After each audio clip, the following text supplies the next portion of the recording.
Hello my dear students. और आज आपका लास्ट पेपर था मैनेजमेंट अकाउंटिंग का। आई होप आप सबका बहुत अच्छा पेपर गया होगा। तो चलिए डिस्कस करते हैं कि इसमें जो एमसीक्यूज़ आए थे वो किस लेवल के थे। देखो, एमसीक्यू मैं नहीं कह सकती कि इजी थे, कुछ एमसीक्यूज़ में कैलकुलेशंस ज़्यादा थी लेकिन मैनेजेबल थे, आप कर सकते थे। तो पहले एमसीक्यू देखते हैं फटाफट से। फर्स्ट एमसीक्यू है management accounting can be viewed as. ये तो थ्योरी क्वेश्चन था और क्लास में किया भी हुआ था और इसका आंसर क्या था? B, management oriented accounting. Second question भी क्लास में किया हुआ था, स्टडी मैथ से ही था। Management accounting focused on reduction of waste of resource in production process by elimination of no value activities during the कौन सा स्टेज? काफ़ी बार क्वेश्चन आया हुआ है, ये ठीक होना चाहिए था, थर्ड स्टेज। थर्ड क्वेश्चन था जो कैलकुलेशन थी इन्वॉल्व उसमें LPG limited use activity based costing से रिलेटेड था। ज़्यादा टफ नहीं था, सिर्फ आपको जो है वो हर एक एक्टिविटी जो है कितना खर्चा होता है वो निकालना था। फिर आपको दिया हुआ था कि एक प्रोडक्ट 40 मटेरियल मूव्स यूज़ करता है और 15 इंस्पेक्शन कॉल यूज़ करता है, तो हर इंस्पेक्शन कॉल और मटेरियल मूव पर कितना खर्चा आ रहा है वो आपने निकाल लेना था। और जितने भी नंबर ऑफ मूव्स और इंस्पेक्शन कॉल्स था उसको मल्टीप्लाई करते तो आपका आंसर कुछ 16,500 आता। राइट, ये तो इजी क्वेश्चन था, एबीसी का आपका होना चाहिए था, ठीक होना चाहिए और होगा भी। नेक्स्ट क्वेश्चन है which of the following independent activities value added और नॉन वैल्यू एडेड बुक में से था। ठीक है, पॉलिशिंग ऑफ फर्नीचर जो सॉफ्टवेयर इंजीनियरिंग करता है वो नॉन वैल्यू एडेड है। अगर painting of pencils manufacture pencil factory जो है वो पेंसिल की पेंटिंग करती है वो उसके लिए वैल्यू एडेड है, तो यही नॉन वैल्यू थी, तो आपका डी आंसर होना चाहिए। Next, for the coming year mister Dinesh has the budgeted as under PV ratio दिया हुआ था और आपको मार्जिन ऑफ सेफ्टी जो है वो 1/3 दिया हुआ था। ये दो मेथड से बताया था कि कैसे क्वेश्चन को सॉल्व करना है।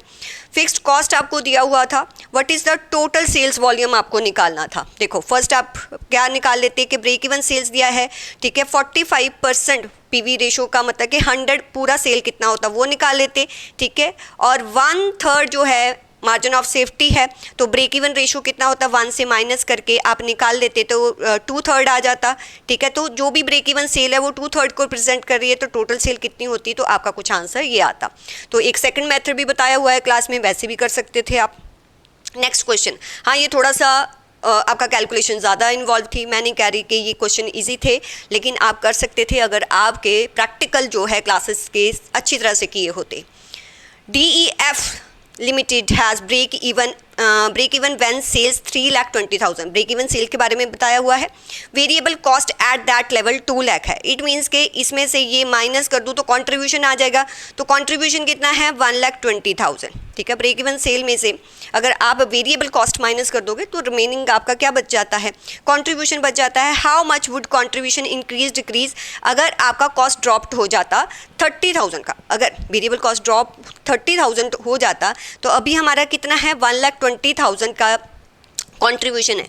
अगर वेरिएबल कॉस्ट जो है 30,000 से ड्रॉप होता तो 30,000 से ही मेरा कंट्रीब्यूशन भी बढ़ जाना था। ठीक है, कॉन्सेप्ट लगाना था, जैसे कि क्लास में बताया था 30,000 से ही कंट्रीब्यूशन बढ़ जाता। अगर 30,000 120,000 के पीछे बढ़ता है तो 100 के पीछे कितना होता, तो आपका 25% आ जाना था। ठीक है, next, ABCA manufacturing company manufacture 4 product EFGH using same raw material. Input required है उनके लिए केजीज में इनपुट दी हुई है और प्रोडक्ट वाइज सेलिंग प्राइस और वेरिएबल कॉस्ट दिया हुआ है।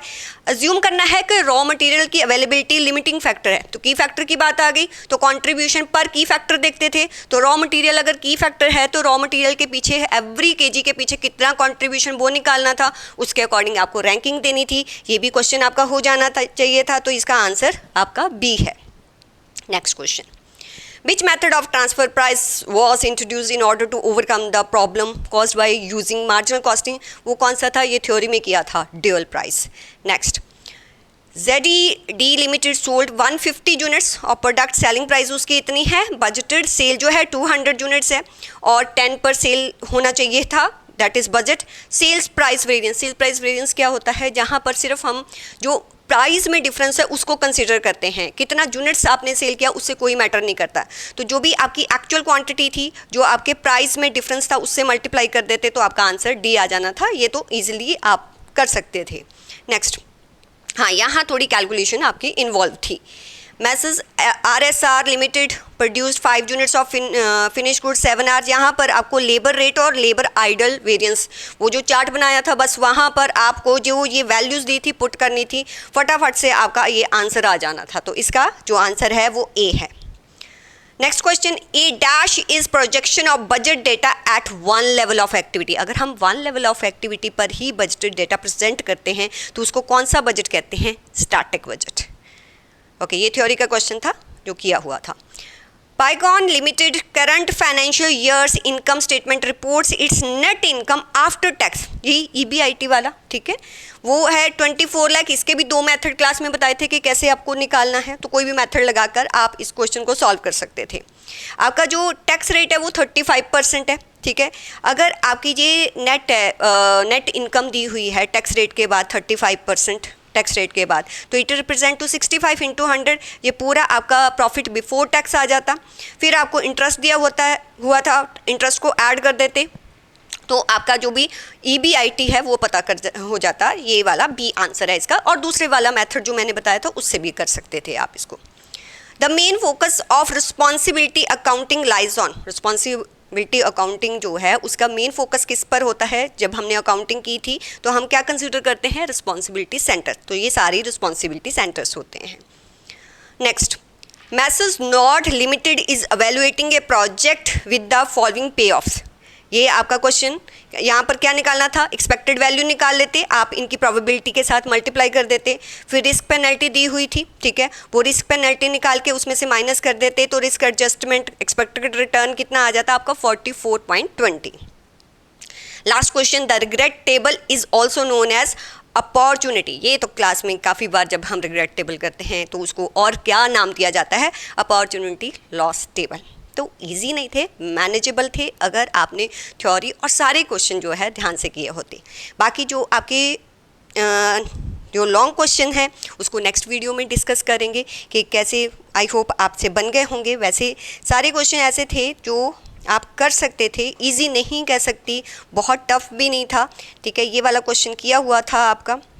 बाकी देखते हैं, इसको नेक्स्ट क्लास में डिटेल में डिस्कस करेंगे। आप मुझे कमेंट्स में बताइए कि आपके कितने MCQ ठीक हुए हैं। ओके, बाय बच्चा।